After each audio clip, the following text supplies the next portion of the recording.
How's it going, people? I've got a little story to tell everyone about what's happened to me in my life here. Anyone who was watching this channel or maybe watches YouTube, looks for cases to investigate.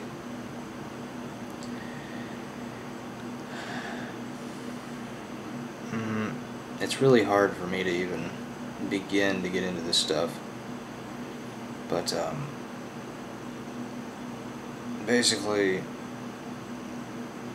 there are a lot of cases out here of men marrying women to kill women, and then men or women marrying men to kill men. So I'm here to tell everyone tonight that this is what's happened to me, and it's actually severely damaged me, well, emotionally, psychologically. Every aspect of my psychology was basically shifted out of place and turned into the opposite of what it was. Like, my personality was completely flipped to the opposite of what it was, and a lot of stuff happened to me in this marriage that shouldn't have happened. And I'm not going to mention any names in this, but I'm going to basically make this video as a resource for people who are involved in relationships or marriages. And mainly I'm focusing on males, because at this point in time, it seems like the males are being more taken advantage of. I mean, of course, you got different countries where the ratios are going to be different, but as far as the United States goes, most of the time, the woman is going to generally be able to destroy the male if she wants to, and by that I mean take all his money, among other things. Whenever I describe to you people what happened to me, you're probably not going to believe it, but everything I'm going to say is going to be true. I'm going to tell the entire story, but I'm going to keep every name, every person involved pretty much out of the story. I want to tell you about the town that the story took place in. It's a place in southern Illinois. It's called Harrisburg. It's a town that I grew up in. A town that basically, it's a nice place, really. I mean, the streets itself, you know, the city, she loves me, blah blah blah. It's a nice town, but there are some people around here that I guess aren't really that nice. Really aren't. I don't know if anybody's ever seen that episode of X-Files, whenever Mulder and Scully go to this town, and they basically, they have to fight this little cult that's dug itself into the town and kind of shut itself off from the rest of America and the rest of the world, basically, like something out of Texas Chainsaw Massacre, or something out of the movie Deliverance.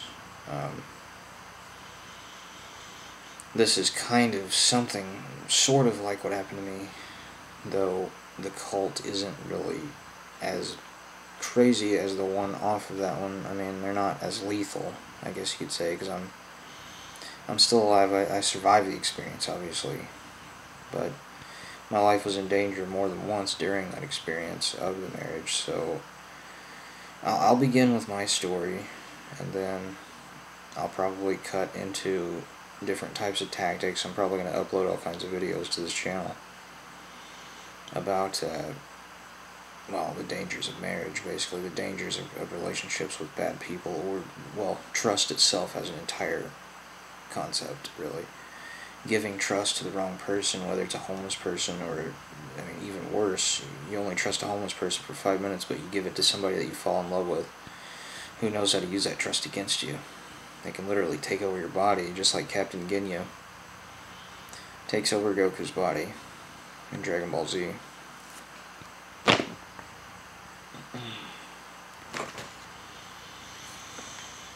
It's actually a lot worse than that, really. Actually having it done to you. I've been going through things that, well, no person should ever go through since the marriage. But before I got married, I had a friend group of about 45 people. They were my close friends. We hung out about once a month, once every 2 months, and now I have a friend group of about probably 4 people, maybe 10 people if I really put myself, in the local area. I mean, on the internet, I've got a lot more of a social circle out there. But that's the internet. That's not real life, so it kind of doesn't count.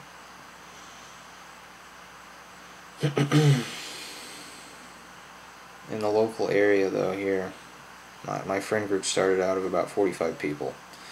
And at the end of this marriage, I had about 5 friends left and about 3 family members who still even talk to me. Before that, all my family members talked to me. Everybody in my life treated me like an equal. Now people treat me as if I am I don't know how to explain it, basically like I'm nothing. But I need to connect with everybody tonight about everything that I've been through, just because I need to basically tell the story. Just because, really, it's worth knowing. It's one hell of a story, really. It's probably going to take, it takes a long time to explain the whole thing, but I'm just going to cut you down to the basics. Okay, I've already mentioned that my social circle has basically gone from being large to small in over a period of 4 or 5 years.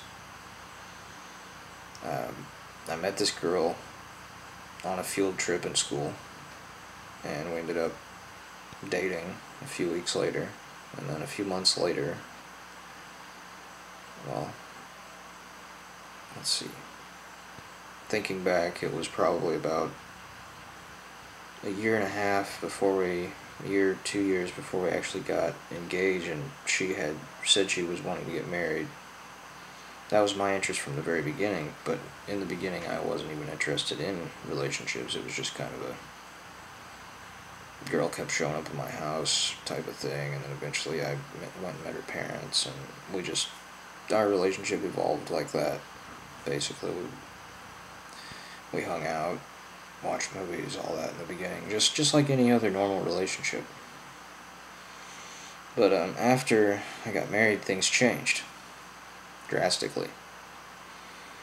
And what ended up happening to me was basically the person I was with delivered things to me that she shouldn't have delivered. Substances which really just changed the entire structure of my brain. And I'm not talking about anything trippy for fun. I'm talking a hardcore pharmaceutical attack on my brain using a multiple number of medications. Now, like I said, I can't mention names obviously here, because, and for all anybody knows, I've never been married, but obviously I've been in a relationship, I've been married. I've just said that at the beginning of the video. So, but I'm not going to tell anybody names or anything like that, simply because it's pointless to reveal names. I mean, but this, just as a disclaimer, I'll go ahead and say that this story could be 100% fictional. It could just be 100% baloney, a tall tale that I just simply made up 5 seconds ago.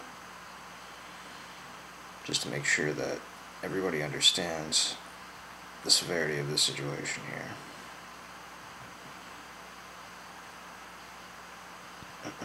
But really, when it comes down to it, as long as it's true, it's not slander. So as you can tell, I can barely even talk, really. I mean, I slur my words. I say a lot. I'm very slow, like I hesitate. I never used to be that way either. This is just some of the changes that's taken place in my mind ever since this happened. A series of incidents has occurred in this marriage, which led to the downfall, basically, of my mind entirely. But I'll go ahead and tell you guys that in the beginning, everything was perfect. It was a picture-perfect marriage. Everything, relationship, everything seemed absolutely normal. in the beginning, just like getting a house, really. It's like getting a house out in the country, and it's haunted. We've all seen those movies, and then you get in the house, and after a couple of years, you start noticing things, just weird, unnerving things that shouldn't be. That's exactly what happened to me. I was in this marriage, in this relationship, and I began noticing things, little things at first. They were very small things. Like, one of the main things I'll tell you that I first noticed that really set off my alarm bells was how quick this person got attached to me. She got attached to me immediately. And I'm talking, bam, like, the first time we hung out, she threw herself at me and got attached to me on a level that wasn't a non-clingy level. It was a very clingy level of attachment. So that was the first thing that set me off, and I liked that at first because the last girl I was with was the opposite of clingy to me. So I was looking for somebody to bond with, to get married with in the future, to develop a strong, like, lifelong bond with, basically. But of course now I'm not interested in that at all, and never will be again, honestly. But after everything that happened, I feel that I need to get this story out so people will understand just how dangerous it really, really is. Like, the inner mechanics, the inner workings of a psychopath's mind. And I'm not saying anyone's a psychopath, I'm just saying I have dealt with them before. And I know what they're capable of if they're intelligent. If they're intelligent and they can hide what they do, basically, from everybody else but you. That's the main goal.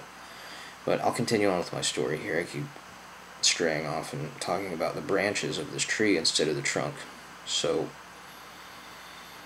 what I'm going to go ahead and say is we got together. Everything seemed perfect at first. Okay, but here's what was happening. I'll tell you what was really happening versus my version of the story. Okay, here's what I saw through my eyes. I saw a girl who wanted to marry me, who wanted to have a life with me, have a family with me, build a financial structure together to raise our family in, build a reputational, just a community bond, basically, with each other and the community, get good jobs, get friend groups, combine our friend groups, blah, blah, blah, become a nice, prominent couple, basically, in the community. And everybody knows that everything's pretty well based off money. I mean, you can't have kids in this society without money unless you want to put yourself on welfare and get them food off a link card and stuff, or a welfare card, which I don't see nothing wrong with that, people. You have to do what you have to do.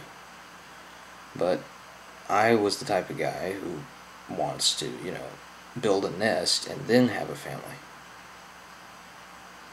And that's what most smart people do in this world, is they don't go out in a field and have a baby with nothing, with no running water, no electricity. I mean, you have to have a nest. That nest has to be secured. You have to have food, all that money for food, money for gas, money for doctors, trips, flat tires, repairs, mechanical, all that stuff. And what I saw was the perfect nest being built. It's like, alright, I've got this woman, she's 18, she's got a good head on her shoulders, she comes from a good family, everybody seems really trustworthy. This is my first opinion on everything when we got married. Because the marriage was nice, but that's when things began to change. And I'll tell you,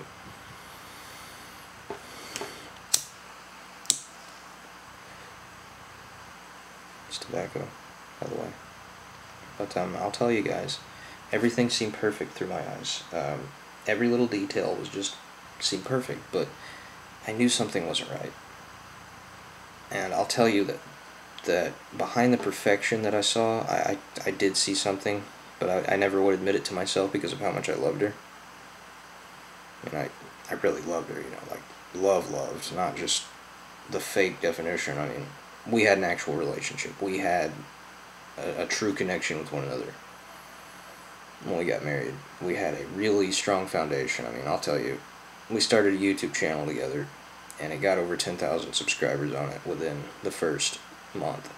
And I boosted this channel as much as I could. Like, I put a lot of effort into finding these keywords for her, finding these niches for all this different stuff. Anybody who's familiar with internet marketing, YouTube marketing, search engine marketing itself knows what I'm talking about. I put hours into finding this niche. And I know some people might laugh and say, well, I have a niche finder. Well, I don't have that. I had nothing but my fingertips and my eyes and my arms. And I was looking for a way to get out of fast food, because I've worked fast food since I was 16. Went to the military, came back to the same town, got an injury, got discharged for that injury. So now I'm basically back at square one, but heading off on the wrong branch from the same old trunk again. So back to the original point. I was attempting to build a nest, and everything seemed perfect, but behind that perfection I could sense something was wrong. And you can see that on my wedding pictures. It's just like, there's just this dull look of like, just weirdness on my face, but I'll explain that later. But I think there's a few people that still have the pictures of me from my wedding. But anyways, back to the whole marriage thing. I could always tell that there were just little secrets being spread, you know, and I didn't pay no attention to them at first. I mean, they would whisper to like each other about me, and then say they didn't say anything, and say the person that I was in the relationship with would always basically lead me to believe things, and then I would guess at what those things were, and she would tell me. I was assuming just little traps, basically traps, little social traps. And what I mean by traps, here's one of the main tactics that I'll identify in this video. It took me 2 hours to get to it, but sarcasm. But anyways, one of the main traps is making you feel negative about yourself all the time. Just in the smallest ways. Like, they'll set up a situation for you, like, well, I got something, but I can't tell you what it is, and it has blue on it. And then you say the sky, and they get mad at you and say, no, you're assuming. Then they get mad at you for assuming, and they'll keep that little thing going through the whole relationship. It's called a hook. They put a hook in your mind, a psychological hook. Now, people that do this, they learned it from somebody. They didn't just teach themselves this stuff. And the person I was in a relationship with, I know where she learned it. But that's besides the point. They'll also do little things like they'll get close to your friends. They'll always want to be around your friends. They'll always want to be around your family. They'll want to develop a really close bond to your friends and family. Now, that's normal most of the time. 95% of the time, that's normal. But whenever you're dealing with someone who is basically a social parasite, that's what I've labeled what happened to me as, an attack by a social parasite. They'll get close to every single person in your life, and what they'll do is they'll attach themselves to everyone you're attached to, and then they'll start slowly kind of turning all those people against you by saying bad things about you when you're not around. And even if you get up and go to the bathroom, they'll whisper something. Everybody will be laughing. You'll come back in the room and ask what happened, and your partner will just say, oh, nothing, babe. Just stuff like that. Little stuff. And over time, that stuff adds up. Over time, people will eventually basically turn on you for the person that you were with that they didn't even know in the first place. Like, let's say that I get with a girl. All her friends and family are around. I get attached to all her friends and family, make her look bad to everybody, make myself look good off of her looking bad. Pretty well scapegoat her. That's exactly what's happened to me. I mean, it's precisely what's happened to me. And I've been in a psychological hell for over 2.5 years over this. And I can control this. I mean, it's not like it's affecting my life in a very bad way. But what it is doing is it's interfering with my ability to enjoy life and be happy. Like, I can go to work, I can do anything that I want to without having negative side effects. I can function normally. I pay my bills on time. I put gas in my car, I clean my kitchen, all that normal, all the daily stuff pretty much, the essentials. I'm having no trouble with the essentials here, but what's really getting me is the lack of ability to enjoy life anymore. And that comes from every bit of the social damage that was done to me in the relationship. And the partner I was with was a social parasite. She attached herself to every person in my life, just about. And just like in the beginning, we can even do this on a calculator here. I mean, what's 45 minus the number of friends that I have left?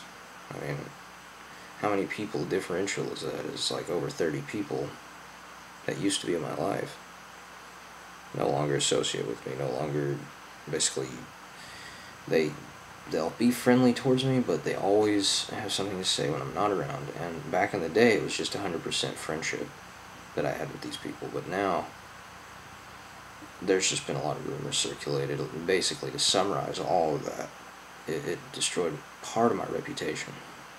Destroyed a big part of my reputation, not only to my friends, but to my family. It made me look mentally ill.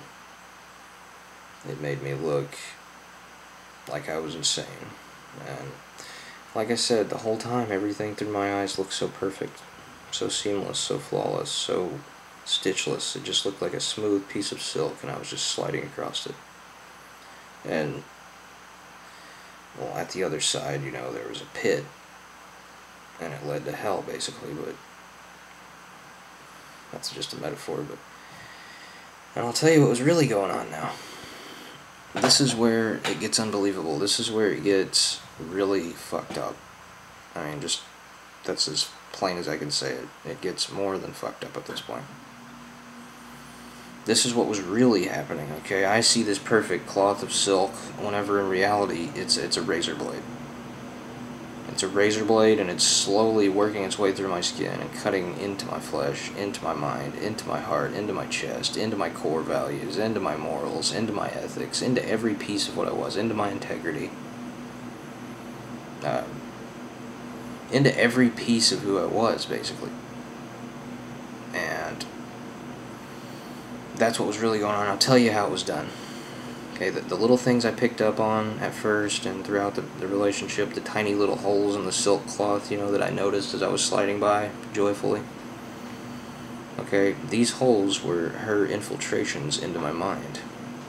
They were pretty much like portals. Like portals into my mind. And I'll tell you exactly what portals were used. It was social persuasion, getting close to all my friends, getting close to all my family. Basically dominating my friend group, taking my own friends out from underneath me and making them dislike me. And how this was done was through a very careful process of medicating me, harming my emotional state, distracting me with a bunch of different tasks that they had set up for me, and stealing from me, and lying to me also. Just they basically told me a bunch of lies while they were stealing money from me, drugging me, and distracting me. All four things at the same time. And the fifth final element, which made it all possible, was the person I was in the relationship with saying they loved me, saying that they were going to stay with me the rest of my life, saying that we were going to have a family together, saying that we were going to have a big house together out in the country, blah blah blah. The American dream, really. A big house in a city, or a big house in the country, or a nice apartment, you know. Nice cars, nice apartment. Comfortable life, always in the AC, always relaxed. The American dream, really. That's what we were going for, even though that dream can be an illusion if not careful. But the effects that all this had on me was the opposite flipping. I always say but. It's just a habit since everything happened to me. I never used to. Whenever I was a 17, 18-year-old who had just gotten out of the Army, I never used to be like this. I never would say but all the time. I was always clear, concise, and quick with communication. Just an example of the physical damage that's been done to my mind, which I'm, like I said, functional. I'm just not the same person that I used to be. That's not necessarily a bad thing, but really not a good thing either, because I was a very talented individual back then. I mean, I had a chance in life, really. I had a smooth, clean chance. And this marriage has basically taken that chance and crucified it. To me, anyways. I mean, legally, you know, I'm fine. I haven't violated any laws. I haven't done anything outrageous. I haven't done anything, you know, absolutely illegal. Like, I haven't murdered anyone. I haven't done anything insane, like robbed a bank, or robbed a store, or robbed one of my friends, or, you know, taken it to the next level. I haven't taken it to that level of crime.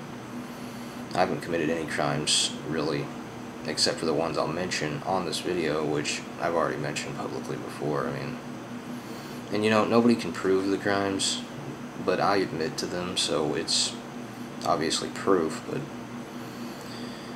But whenever you get down to the roots of it, if it ever made it to any kind of judge or courtroom, then the truth of the situation would be that I was insane at the time because of the medications. And this is where I'll get into go ahead and cut straight into the real story.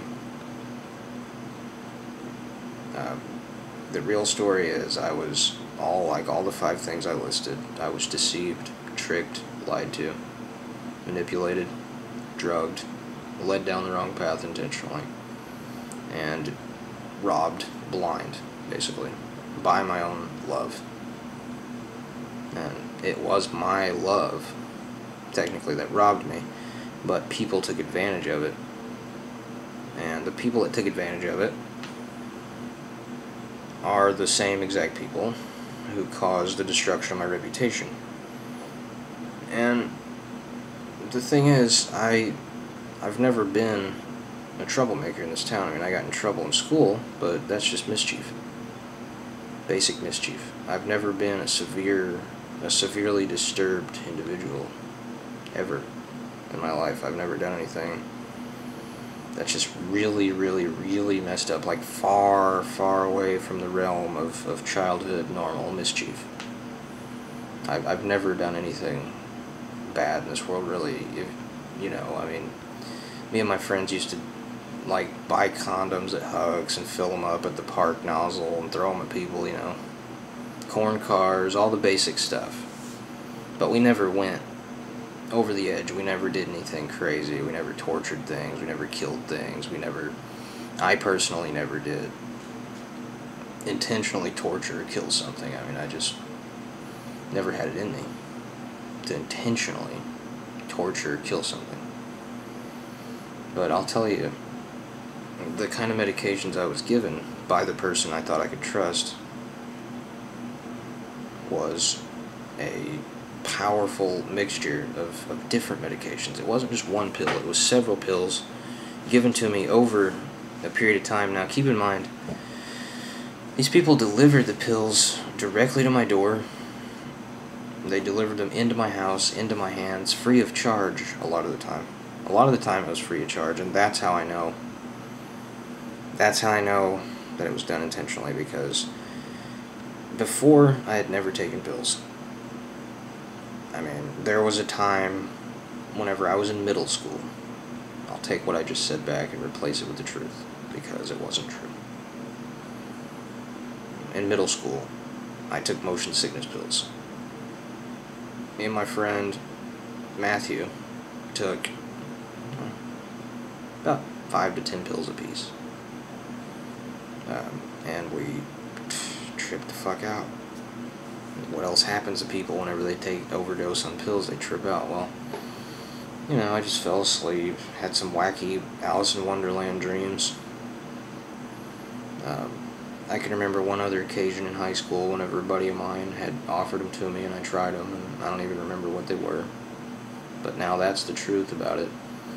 But basically, so I'd never really done pills. I mean, I'd done them like twice. You know, just partying in high school parties, like Reggie Ray, Varsity Blue type situations where you're just at a party, you're drunk, and you just come up and do it, and then you just go pass out and don't even hardly remember it the next day. That's the kind of situations I'm talking about.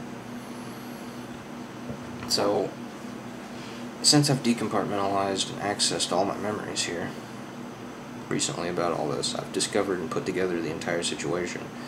And everything I just said a few minutes ago about being drugged, manipulated, robbed, all that's 100% true. But now here's where it gets extremely bizarre, extremely twisted, extremely complex, extremely elaborate, okay? About a year after we got married, me and the person that I'm talking about, we basically, well, I started to lose that part of me that was me.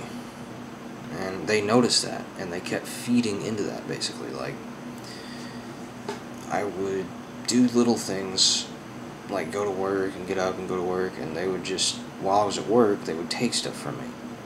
And at first I always noticed. When money was gone. I always noticed when a knife was gone or something, because I used to have pocket knives back then.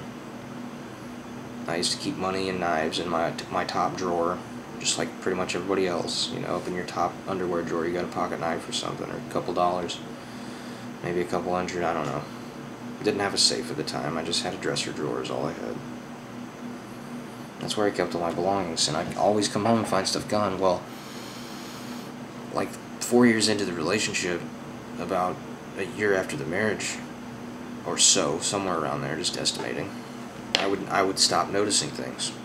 Like, for instance, I sold a Grand Am, and I only got $700 for it. Between $700 and $900 is all I got for it. The agreed price was $1,400.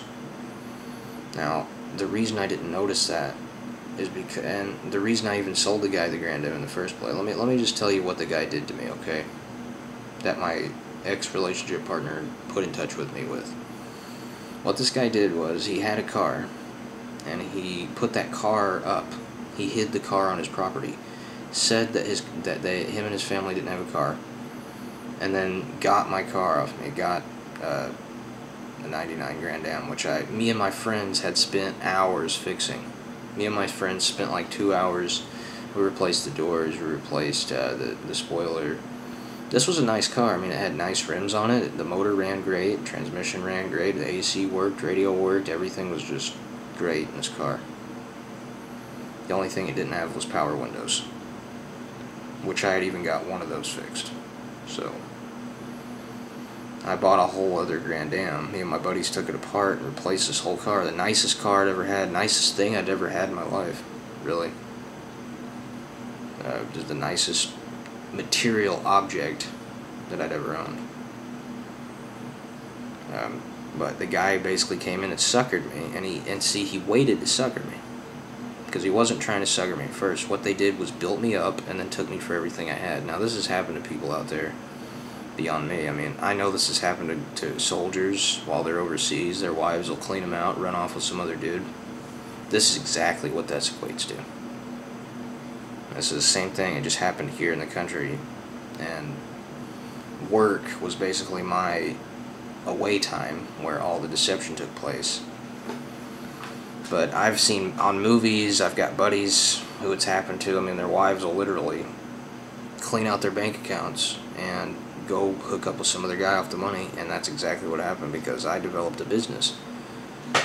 My partner and I developed an online business during the time that this was all going on. I was trying to put this business together so I could get out of fast food and have time to take care of our children, time to spoil the person I loved at the time. I wanted to spoil this person. I wanted her to have everything that she needed, basically.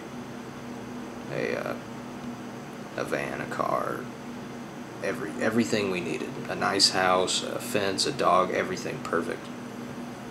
And that's why I was struggling to put this business together as fast as I could. And they took complete advantage of me while I was doing all that, while I was working fast food and running a business on the side.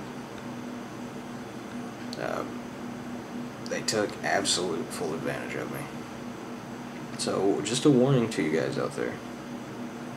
This is a very harsh warning. I mean, I'm not trying to be Mr. Preacher Man. I'm not trying to be the boss, the father, whatever, the Don, because I'll never be anything like that. I don't want to be anything like that. After what's happened to me, I want to get away.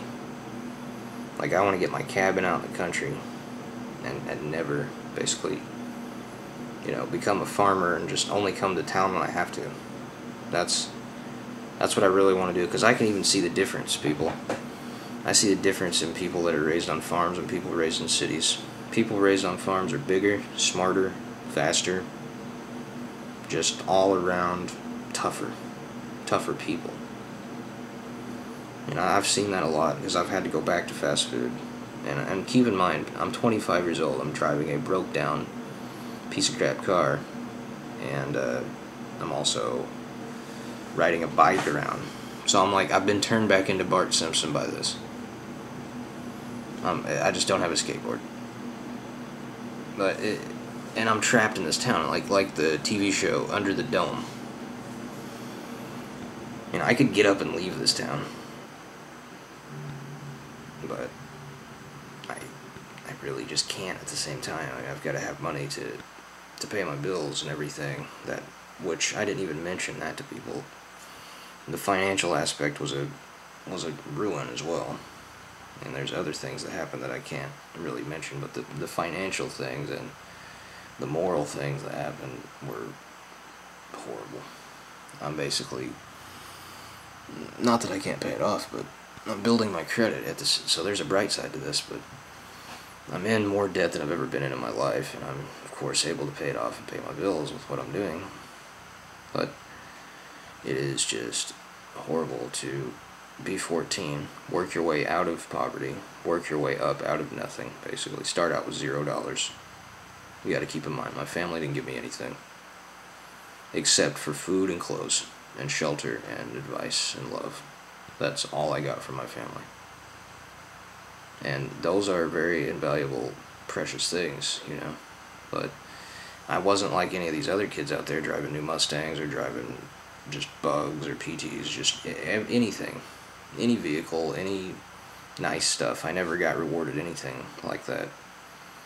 I mean, nobody ever really gave me anything. Except for, basic stuff like bunk bed, entertainment center, and a TV. I mean, those three items, and the clothes and food, blah, blah, blah, but nobody ever gave me anything growing up.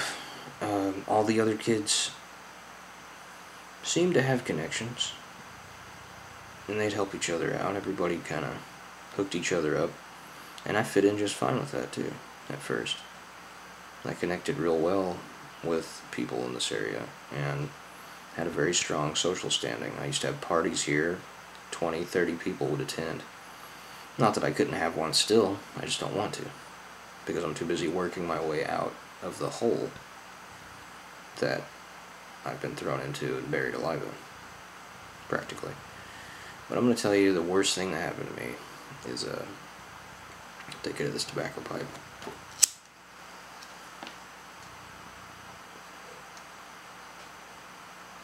The absolute worst part of this whole thing was, well, I lost the most valuable thing a person can lose.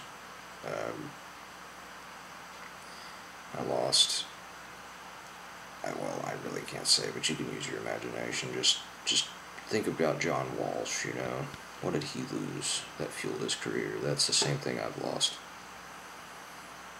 And I also went through a phase where I was on these pills, and I was stressed out and just completely wrapped in barbed wire, basically. And I had to decompartmentalize these memories, but I abused animals while I was in this state of mind, and before that I'd never abused animals, and after that I never have since. My cat, he is the most ornery little thing, but I've kept him through all this, and that's the icing on the cake, people. After the relationship was over, okay, she stored objects in the house. She buried objects in the house, under my stuff, for me to be reminded of her, basically. Whenever she was gone, I would find these objects in the house. Just random objects that she had, and there's still objects of hers in the house. But she also left an animal here, too, to continue to drain me financially and burden me emotionally and burden me at home, basically. Because, flea medicine's $60 every 2 months. Food's $20 a month. That's $80 every 2 months. I mean, that's $160 a quarter. Do the math, people. It's over $400 or $500 a year. Not that I care. He's a cat. He needs food, he needs shelter, he needs water, he needs all that. I don't care to take care of him. But whenever I was on these pills, people, and it was a combination of Xanax, Klonopins, Altrams, Percocets, Lortabs, and this was given me over a 3-year period. Like I said probably before in my other video, but I abused these animals. And I'd never done anything like this before in my life. I'd never been dark enough, never been crazy enough, never been off the wall enough to do anything like this in my life. And I abused animals. I mean, I've never done anything like that. I didn't kill any animals. I didn't torture anything to death. You know, I didn't do anything completely over the edge. But I did some very bizarre, weird, just stuff. Like, I would choke slam the cat sometimes. And then the relationship partner brought a dog over and said, "Here, you're taking care of this dog now. I'm going to work," after promising me that she would take care of the dog, because I was trying to run the business and work too, so we could build a nest for our kids.